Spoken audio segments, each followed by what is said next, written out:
We usually don't think of tropical bougainvillea as a pollinator plant, but the tiny white flowers tucked inside the colorful, eye-catching bracts attract butterflies and bees.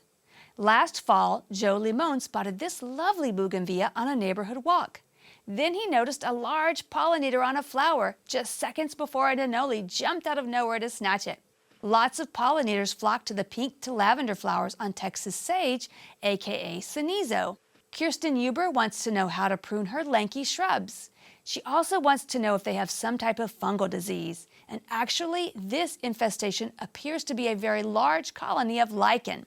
And the best course of action is to prune out all of the dead areas caused by it. Unfortunately, the lichen infestation is emblematic of a wider long-term problem. Lichens tend to grow in cool, moist, shady conditions, and the only way to completely control the population on these infested cenizos would be to completely change the environment.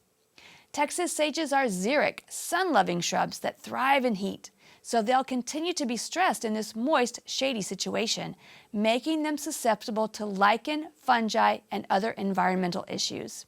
We'd love to hear from you. Head to centraltexasgardener.org to send us your questions, pictures, and videos.